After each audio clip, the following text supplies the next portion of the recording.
नमस्कार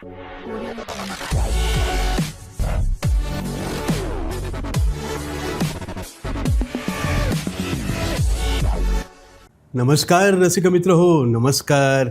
मल्हार कम्युनिकेशन्स प्रस्तुत hobby do B do, अर्थात एक तरी छंद असावा हे ब्रीद घेऊन लोकप्रियतेची त्या दिशेने वाटचाल करणारे आपला हा संवाद कट्टा आहे. आणि या संवाद कट्ट्याचे आजचे अतिथी आहेत मित्रांनो, एक अत्यंत अनुभवसंपन्न, प्रतिभासंपन्न असे स्काउट गाईडचे प्रशिक्षक आणि आमच्या शिक्षक बिरादरीतले आमचे सहकारी की जे भगीरथ आपल्या जळगावच्या भगीरथ शाळेमध्ये गेल्या 99 सालापासनं ते कार्यरत आहेत. अध्यापनाचं पवित्र असं कार्य करत आहेत. मित्रांनो, आजचा आपला एपिसोड क्रमांक आहे 259 आणि विषय आहे स्काउट प्रशिक्षण ते समाजसेवा. म्हणजे स्काउट गाईड प्रशिक्षक या नात्याने सुद्धा आपल्याला एका दीपस्तंभाप्रमाणे समाजसेवा करता येते हे ज्या व्यक्तींना आपल्याला दाखवून दिलं आहे खऱ्या अर्थानं. आणि आपल्या शिक्षण क्षेत्रामध्ये सुद्धा लौकिक अर्थानं त्यांनी अनेक यश संपादन केलेलं आहे. अनेक विषयांमध्ये त्यांनी पोस्ट ग्रॅज्युएशन केलेलं आहे. अनेक विषय त्यांचे जिव्हाळ्याचे आहेत आणि त्यांनी विद्यावाचस्पती म्हणजे PhD हे सुद्धा उत्तम संशोधन कार्य आणि त्या अध्यात्म आणि समाजसेवा यांची सांगड घालून त्यांनी PhD सुद्धा प्राप्त केलेली आहे. तर अशा या एका अर्थानं अवलिया शिक्षकाशी आपल्याला बातचीत करायची आणि जाणून घ्यायचा त्यांचा प्रवास. आत्तापर्यंत अनेक आपण दिग्गज लोकांना, कलावंतांना, छंदिष्ठ लोकांना आपल्या या कट्ट्यावर बोलवलं आणि त्यांना बोलतं केलेलं आहे. पण स्काउट गाईड हा विषय जुना जरी असला तरी ही चळवळ आहे रचनात्मक स्वरूपाची, उत्तम संस्कार करणारी, की ज्याचे संरक्षण हे संरक्षक जे आहेत ते आपल्या भारताचे महामहिम राष्ट्रपती असतात अशी ही चळवळ आहे. आणि विद्यार्थ्यांना त्याचे संस्कार देण्यासाठी आणि त्यांना शिक्षकांनासुद्धा उत्तम मार्गदर्शक म्हणून जे लाभलेले आहेत आतापर्यंत हे असे डॉक्टर विजय पाटील सर आपल्या कट्ट्यावर आलेले आहेत. सर, आमच्या अख्ख्या मल्हारच्या टीमच्या वतीनं तुमच्या मनापासून सहर्ष स्वागत आहे सर. धन्यवाद सर. सर, मी आपलं ओळख करून देताना सांगितलं की आपण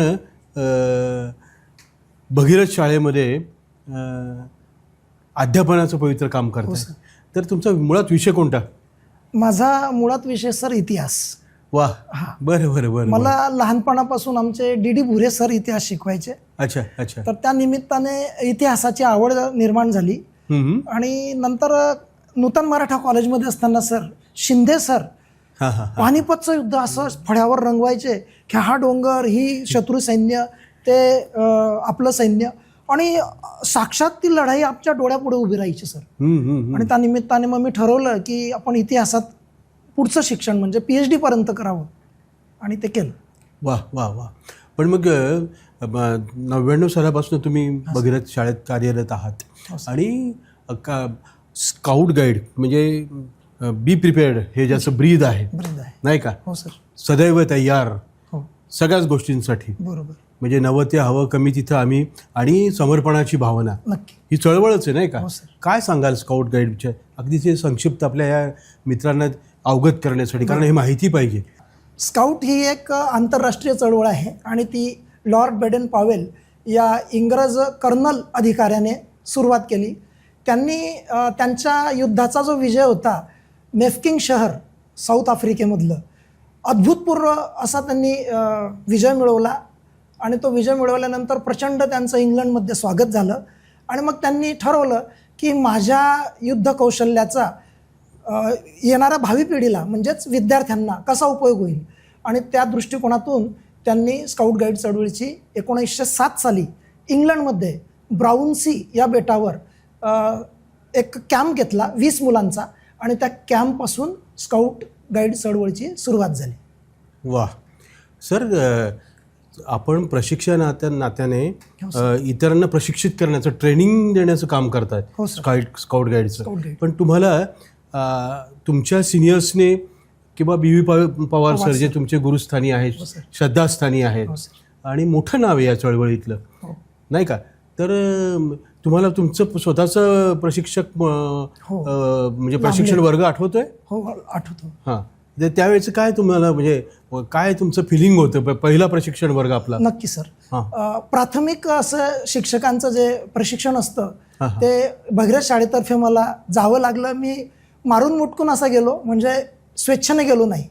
परंतु जेव्हा प्रशिक्षण केलं तिथे आमचे गुरु BV पवार सर यांनी त्यांची समर्पण भावना आणि राष्ट्रभक्ती विद्यार्थ्यांमध्ये कशी रुजवावी, विद्यार्थ्यांना स्वावलंबी कसं बनवावं याच्याबद्दल अतिशय तळमळीने आम्हाला शिकवलं. आणि त्यांची तळमळ मला खूप भावली आणि असं वाटलं की आपण शाळेत गेल्यानंतर हेच प्रशिक्षण मुलांना देऊ. असं म्हणतात की बादल भरकर आहे और उनको जाकर के बरसना है. तर कुठे जाऊन बरसायचं आहे? तर जे शिक्षण आपण प्रशिक्षण घेतलेलं आहे BV पवार सरांकडे तेच आपण शाळेत मुलांना द्यायचं.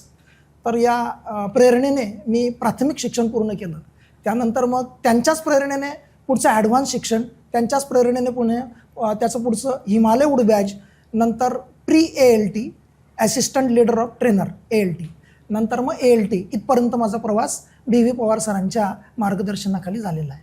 वा, बरेच लोक म्हणजे ह्या चळवळीपासून किंवा स्काउट गाईड हा विषय इतका महत्त्वाचा असताना सुद्धा शिक्षक हा नको आपल्याला, म्हणजे दुसरे विषय बरे बाबा इकडे हात लावायला नको, असं एक साधारणतः उदासीनता दिसते, पॅसिव्ह असतात हे लोक. पण तुम्ही स्वतः आंतरिक भावनेनं आणि समर्पणाच्या भावनेने इकडे वळलेला आहात. तर साधारणतः ह्या सगळ्या प्रवासामध्ये काय असं वैशिष्ट्यपूर्ण प्रशिक्षण तुम्ही विद्यार्थ्यांना आणि तुमच्या सहकाऱ्यांना की जे शिक्षक आहेत आणि साधारणतः वर्षभरातल्या किती तासिका या स्काउट गाईडच्या असतात आणि त्यांना म्हणजे मार्क्स म्हणून असं काही फायदा होतो का त्यांना? नक्की सांग, ते जरा आमच्या मित्रांना, रसिक मित्रांना नक्की ऐकायला आवडेल. बिलकुल. स्काउट गाईड चळवळीमध्ये शिक्षक आणि विद्यार्थी हे दोन जे भिन्न ध्रुव आहेत त्यांचं कार्य वेगवेगळं आहे. मी आता सुरुवातीला सरांनी जो प्रश्न विचारला ते शिक्षकांबद्दल बोलतो की शिक्षकांमध्ये ही चळवळ रुजवण्यामध्ये आजपर्यंत संपूर्ण भारताची जर गोष्ट आपण डोळ्यासमोर घेतली तर ती थोडीशी नकारात्मक माझ्या अभ्यासात मला आढळली. कारण जेव्हा प्रशिक्षण लागतं तेव्हा शिक्षक नकार देतो, कारण तो म्हणतो इतक्या दूर कोण जाईल, 3 दिवस कॅम्प आहे आणि तो थंडीच्या दिवसात असतो साधारणपणे हिवाळ्यामध्ये, आणि पुन्हा मग आपली रुटीन डिस्टर्ब होते, शाळेचं घरचं सगळं डिस्टर्ब होतं वातावरण, म्हणून ते जात नाही. परंतु प्रशिक्षण केल्यानंतर असं जाणवतं की नाही, आपण या समाजाचं देणं लागतो, या भारताची सेवा आपल्याला करायची आहे, ती विद्यार्थ्यांच्या माध्यमातून करायची आहे, ही जाणीव मात्र तिथे प्रकर्षाने होते. नंतर ट्रेनिंग घेतल्यानंतर तोच शिक्षक जो नकारात्मक भावनेने ट्रेनिंग घेतो पण पूर्ण झाल्यानंतर फुल सकारात्मक भावनेने तो आपल्या शाळेत येतो, तेव्हा मात्र वातावरण बदललेलं असतं, विद्यार्थ्यांच्या प्रती त्याची दृष्टी बदललेली असते. या लेकरांचं भविष्य घडवण्यासाठी परमेश्वराने आपल्याला जबाबदारी दिलेली आहे, ही जाणीव तो प्रकर्षाने आपल्यात आणतो आणि विद्यार्थ्यांना ते देतो. तर विद्यार्थ्यांच्या बाबतीत बोलायचं झालं तर विद्यार्थ्यांना सर्वात प्रथम स्टेट लेवल म्हणजे आपला राज्यस्तरीय असा एक राज्य पुरस्कार असतो आणि तो राज्य पुरस्कार प्राप्त करण्यासाठी शिक्षकांना 2 ट्रेनिंग पूर्ण करावे लागतात, एक प्राथमिक आणि दुसरं ॲडव्हान्स झाल्यानंतर मग ते आपल्या विद्यार्थ्यांना, एक शिक्षक 8 विद्यार्थ्यांना राज्य पुरस्काराला बसवू शकतो. राज्य पुरस्कार पास झाल्यानंतर विद्यार्थ्यांसाठी पुढची स्टेप राष्ट्रपती पुरस्कार. हा पुरस्कार विद्यार्थ्याला राष्ट्रपतीच्या हस्ते राष्ट्रपती भवनात बोलावून सन्मानाने मिळतो आणि राष्ट्रपती पुरस्कार झाल्यानंतर विद्यार्थ्यांना रेल्वे, NDA किंवा सरकारी ऑफिसेसमध्ये एक कोटा असतो, स्काउट कोटा म्हणून, त्या कोट्याअंतर्गत त्याला नोकरी लागू शकते आणि शिक्षणासाठी त्याला ग्रेस मार्क्स मिळू शकतात. इव्हन हायस्कूलमध्ये 10वीच्या विद्यार्थ्यांना राज्य पुरस्कार जरी तो पास झाला तर त्याला 3 मार्कांचे ग्रेस गुण एकूण मिळतात. वा, खूप उपयुक्त आणि अत्यंत महत्त्वाची माहिती स्काउट गाईड चळवळीच्या बाबतीमध्ये, आणि विद्यार्थ्यांना त्याचा काय लाभ होईल, आणि सगळ्यात महत्त्व नॉलेज इज पॉवर, नाही का सर? तुमच्याकडे म्हणजे तुम्ही PG असंख्य म्हणजे विषयांमध्ये केलेला आहे. तुमचा शिकण्याचा, जिव्हाळ्याचा आणि शिकवण्याचा सुद्धा विषय इतिहास आहे. हो सर. नाही का. आता हा जो युनिफॉर्म स्काउट गाईडचा तुम्ही परिधान केलेला आहे, हा शिक्षकाचा म्हणजे प्रशिक्षकाचा आहे, पण याचं जरा वैशिष्ट्य सांगाल का, याचं नक्कीच. रंगसंगती? नक्कीच. हे सुद्धा इंटरेस्टिंग आहे. नक्कीच सर. ते जरा शेअर करा ना प्लीज. सर, ही एक गणवेशधारी चळवळ आहे. बरं. ज्यावेळी गणवेश अंगावर येतो त्यावेळेस एक वेगळं चैतन्य आपल्यामध्ये निर्माण होतं. कारण गणवेशाची इज्जत आपल्याला ठेवायची असते आणि ती जर नाही ठेवली तर आपलं वर्तन बिघडून जातं. ज्यावेळेस आमच्या शरीरावर हा ड्रेस आम्ही परिधान करतो त्यावेळेस आम्हाला सदैव समाजसेवा, राष्ट्रसेवा हे डोळ्यासमोर असते आणि शिक्षक या नात्याने विद्यार्थ्यांचं व्यक्तिमत्व घडवायचं हे या ड्रेसमुळे आम्हाला स्फूर्ती मिळते, प्रेरणा मिळते. याचं वैशिष्ट्य सांगतो. त्याचा नेव्ही ब्ल्यू कलरची जी टोपी आहे, नंतर हा बॅज आहे, त्याच्यात राष्ट्रीय पक्षी मयूर याचं चिन्ह दिलेलं आहे. नंतर संपूर्ण आता या जॅकेटच्या आतमध्ये तिरंगा झेंडा आहे. नंतर वर्ल्ड स्काउट बॅज, प्रवेश बॅज असे 2-2 बॅजेस लावलेले. शिक्षकाचा एक बॅज असतो या बाजूला आणि पॅन्ट पण नेव्ही ब्ल्यूची असते. स्टील ग्रे रंगाचा हा शर्ट असतो. अशा पद्धतीने एक सैनिकी वेशाप्रमाणे आणि एक शिस्तीचा हा एक भाग म्हणून हा ड्रेस आपल्याला नेहमी प्रेरणा देतो. किती छान. वा वा वा. म्हणजे प्रत्येक गोष्टीमागे विचार आहे. हो सर. जसे NCC किंवा NSS वगैरे वगैरे. पण आणि NCC तर डिसिप्लिन हा मुळात त्याचा ते पाया आहे, तो सोलच आहे नाही का. पण मी पाहत होतो तुम्हाला ती एक गणवेश परिधान केल्यानंतर आणि जी माहिती तुम्ही देत होतात, तुमच्या चेहऱ्यावरचे एक्सप्रेशन्स आणि एक असा सार्थ असा अभिमान ते दिसत होतं आणि खूप छान ही गोष्ट आहे. समर्पणाची त्याच्या मागे भावना आहे आणि परिश्रम घेण्याची तयारी पण आहे नाही का. इतकं सोपं नाही आहे, कारण परिश्रम केल्याशिवाय यशाचं चांदणं गवसतच नाही. सोपान जर चढायचं झालं, ती यशाची पायरी जर चढायची झाली तर परिश्रम आवश्यकच आणि ते तुम्ही घेतलेले आहे नाही का. तर सर मित्रांनो, सरांनी, विजय पाटील सरांनी डॉक्टरेट करताना किंवा विद्या वाचस्पती ही पदवी आत्मसात करताना, संपादन करताना अध्यात्म आणि समाजसेवा ह्या 2 महत्त्वाच्या विषयांची सांगड अतिशय उत्तमपैकी घातलेली आणि त्यांना जे काही संशोधन कार्यामध्ये निष्कर्ष मिळालेले आहेत आणि त्यांनी जे काही एकूणच समाजाच्या दृष्टिकोनातून ही खऱ्या अर्थाने उपकारक असे हे पुस्तकं निर्माण केलेले आहेत. तर त्यांची लेखन संपदा जी आहे ही मी तुम्हाला दाखवतो आहे कॅमेऱ्यासमोर.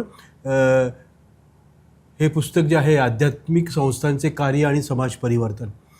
म्हणजे ह्या सगळ्या प्रवासामध्ये जे काही सरांना आध्यात्मिक संस्थांचं कार्य दिसून आलं ते त्यांनी टिपलं आणि ते मांडण्याचा प्रयत्न आहे आणि एकूणच समाज परिवर्तन कशा पद्धतीने करता येऊ शकतं आणि या संस्थांचं कार्याच्या माध्यमातून ते झालं आहे का, हे सुद्धा अतिशय परिश्रमपूर्वक त्यांनी निष्कर्ष याच्यातनं काढलेले आणि तिची मांडणी केलेली आहे. आध्यात्मिक संस्थांचे कार्य आणि समाज परिवर्तन हे एक पुस्तक आणि असं सुबक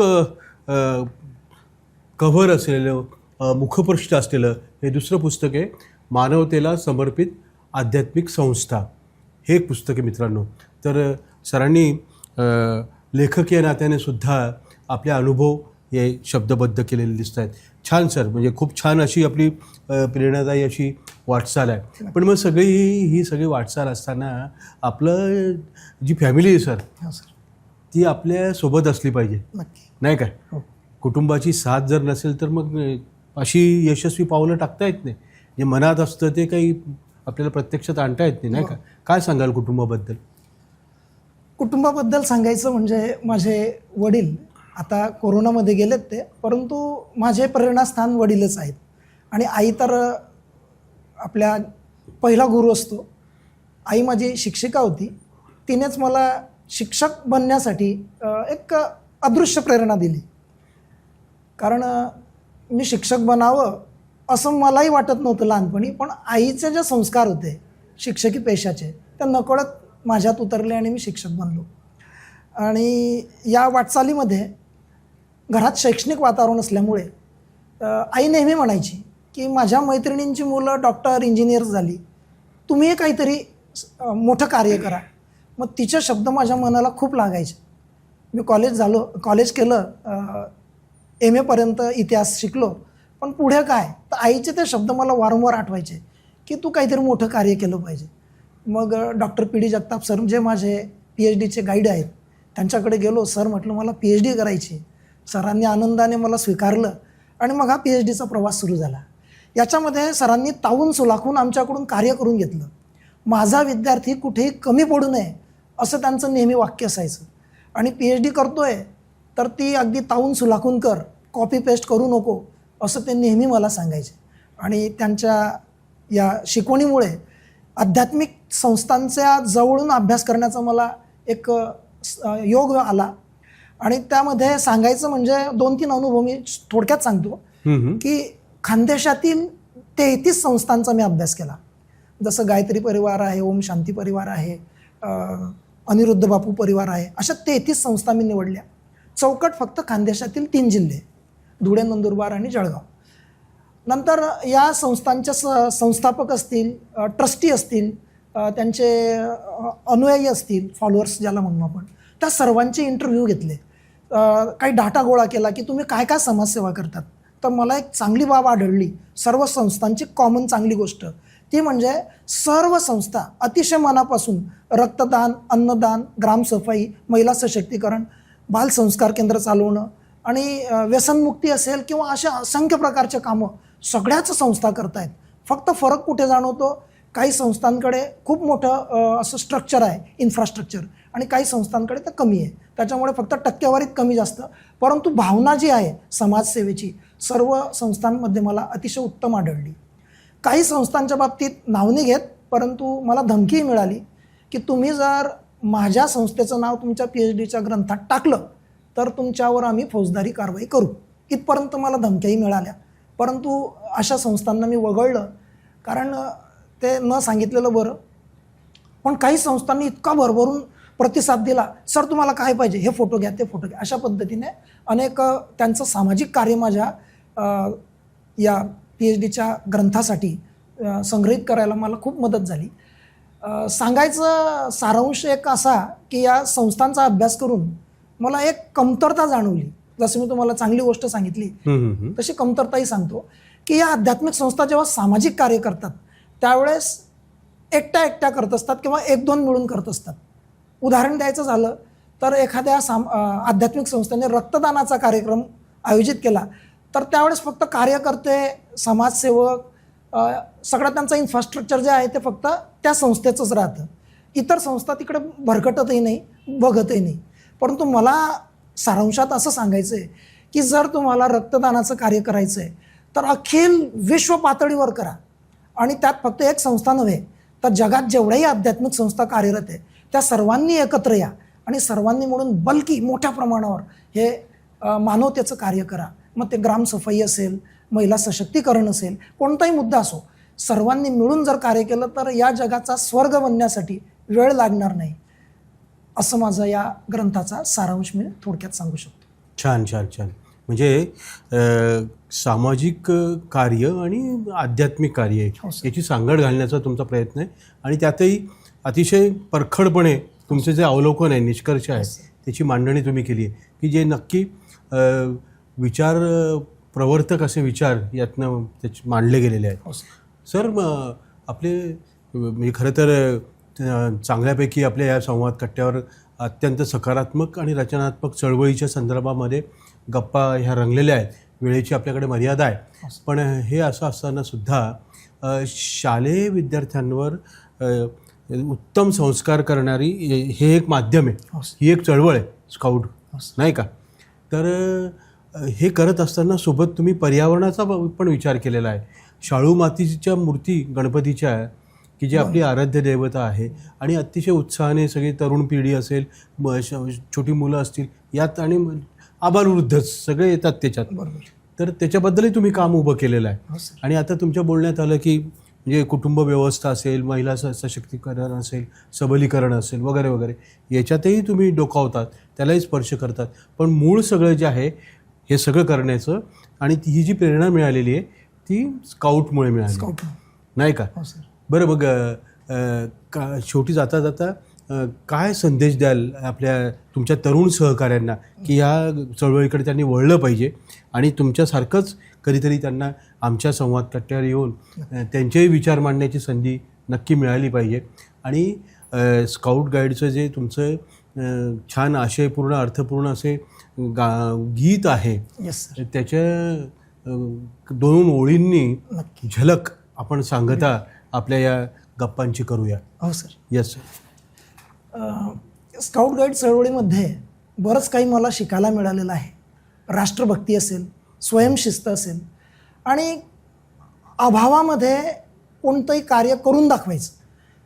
साधन संपत्ती आपल्याला जवळ नसताना कोणताही जगातला स्काउट घ्या, ज्याच्याजवळ कार्य करायला साधन संपत्ती पुरेशी नाही तरी तो त्या कार्य उत्तमरित्या करतो, कारण त्याच्यात आत्मविश्वास भरपूर असतो. तर ह्या गोष्टी या स्काउट गाईड चळवळीच्या मार्फत तरुण असतील, शालेय विद्यार्थी असतील, प्रौढ असतील आणि वयस्कर आदरणीय व्यक्ती असतील, या सर्वांना माझा एक लहान भाऊ म्हणून संदेश मी देऊ इच्छितो की बघा, आपली भारतीय संस्कृती विश्व बंधुत्व जपणारी आहे. वसुधैव कुटुंबकम या नात्याने आपण या विश्वाचे एक कौटुंबिक छोटे घटक आहोत. विश्व एक कुटुंब आहे. मग या कुटुंबाचा जो प्रमुख आहे तो प्रमुख म्हणजे ईश्वर, परमेश्वर, अल्लाह, गॉड, प्रभू, अनेक नावं आहेत त्याला. तर तो जर एक आहे आणि आपण त्याचे लेकरं आहोत, तर पूर्ण पृथ्वीवरचे सर्व माणसं एकमेकांचे बंधू लागतात, बंधू भगिनी लागतात. मग स्काउट गाईड चळवळीमध्ये सुद्धा बंधुभाव हा पाया आहे आणि सेवा हे त्यांचं ब्रीद आहे. मग सेवा मानवतेची करण्यासाठी सर्वात प्रथम आपण जे लेबल्स लावलेले आहेत मानवनिर्मित धर्माचे, हिंदू, मुस्लिम, शीख, ईसाई, हे सर्व लेबल्स बाजूला ठेवून आपण एक प्रथम मानव आहोत आणि इतर पृथ्वीवरच्या इतर मानवांचे आपण बंधू आहोत. हा बंधुभाव जपून आपण स्काउट गाईड चळवळीच्या माध्यमातून सेवा कार्य जागतिक स्तरावर करावं असं मी तरुणांना आवाहन करेल. कारण येणाऱ्या भविष्यामध्ये तरुणांच्या हाती हे विश्व असेल आणि तरुण हा सुसंस्कृत, स्वयंशिस्तीचा, नैतिक गुणांनी संपन्न असेल तर येणारं विश्व हे सुखी असेल. आणि हे बनवण्यासाठी स्काउट गाईड चळवळीच्या माध्यमातून बऱ्याच मोठ्या प्रमाणावर शिक्षण प्रशिक्षण चालत असतं, ते आपण घ्यावं आणि तरुणांनी स्वतःच्या विकासाबरोबर, राष्ट्र विकासाबरोबर आंतरराष्ट्रीय विकास घडवून आणावा, एवढा मोलाचा संदेश या ठिकाणी मी देऊ इच्छितो. Yes sir. आणि आता आपलं स्काउट गाईडच्या ह्या चळवळीचं गीत, त्याची झलक, त्याच्याने आपण सांगता करूया. बिलकुल. स्काउट गाईड चळवळीमध्ये आधी केले मग सांगितले या उक्तीप्रमाणे प्रथम प्रशिक्षण घेऊन आपल्यात ते गुण रुजवावे लागतात आणि नंतर मग समाजापुढे आपण ते मांडायचे असतात, विद्यार्थ्यांपुढे मांडायचे असतात. मग आता त्या एका गीताची मला आठवण येते की जे आम्हाला BV पवार सर शिकवायचे स्काउट गाईड प्रशिक्षणामध्ये. ते असं होतं, हम जैसे चलते हैं तुम भी चलो ना, हम जैसे करते हैं तुम भी करो ना, नदियाँ आए बहते बहते सागर में मिल जाती है, सागर से मिलते मिलते सागर ही बन जाती है. पत्थर की ये मूरत देखो, पहले तो एक पत्थर था, घावों को सहते सहते, कष्टों को सहते सहते मूरत ही बन जाता है. हम जैसे चलते हैं तुम भी चलो ना, हम जैसे करते हैं तुम भी करो ना. या गीतात आपण आधी केले मग सांगितले, आपण चांगलं कार्य, नैतिकतेने संपन्न असं कार्य, सत्कर्म, ज्याला गुड टर्न असं म्हणतो, ते आधी सुरुवात आपल्यापासून. Charity begins at the home. आधी आपण नंतर जग, या उक्तीला हे गाणं अतिशय परफेक्ट लागू पडतं. आणि ते गाणं ज्यावेळेस आम्ही कार्याला शुभारंभ करतो कुठल्याही समाजसेवेच्या, तेव्हा लोकांना सांगण्याची गरज नको, आपल्या कर्मातून ते शिकले पाहिजेत, आपल्या कर्माला त्यांनी फॉलो केलं पाहिजे. इतकं सुंदर हे गाणं आम्हाला अतिशय प्रेरणा देतं. आणि सर, आपण या गाण्याला या ठिकाणी उद्धृत करायला लावलं त्याबद्दल आपले मनपूर्वक धन्यवाद. अत्यंत आशयपूर्ण, अर्थपूर्ण आणि स्फूर्ती देणारे हे गीत आहे. एका अर्थानं स्फूर्तिगीतच म्हटलं पाहिजे. नाही का सर, आपण आलात आणि अत्यंत महत्त्वाची रचनात्मक आणि सकारात्मक ही स्काउट गाईडची जी चळवळ आहे, प्रशिक्षक म्हणून आपल्याला उत्तम अनुभव आहे आणि त्या दृष्टिकोनातून आज हा विषय जो आहे अत्यंत महत्त्वाचा आहे आणि तो आपल्या या सगळ्या तरुण मित्रांपर्यंत, रसिक मित्रांपर्यंत जाणं गरजेचं होतं. आपण त्याची उत्तम अभ्यासपूर्ण मांडणी केलेली आहे आणि आपल्या कामाविषयी सुद्धा अवगत केलेलं आहे. मल्हारच्या संपूर्ण टीमच्या वतीनं मी आपले मनापासून आभार व्यक्त करतो. धन्यवाद. धन्यवाद सर. नमस्कार रसिक मित्र हो, या ठिकाणी आपण बघत आहात की स्काउट प्रशिक्षण ते समाजसेवा या विषयावर मला म्हणजे डॉक्टर विजय पाटील ह्या ठिकाणी बोलवलं मल्हार कम्युनिकेशन यांनी आणि त्यांनी मला या विषयावर बोलतं केलं आणि काही अनुभव मांडण्याची जी संधी दिली, मी म्हणेल सुवर्ण संधी दिली, त्याबद्दल मल्हार कम्युनिकेशनचे अतिशय नम्रपणे मी आभार मानतो आणि या ठिकाणी मला बोलवलं त्याबद्दल आयोजकांचे पुन्हा आभार मानतो. धन्यवाद. आणि आपणही रसिक मित्रांनो या कार्यक्रमाला लाईक करावं, सबस्क्राईब करावं, शेअर करावं. धन्यवाद.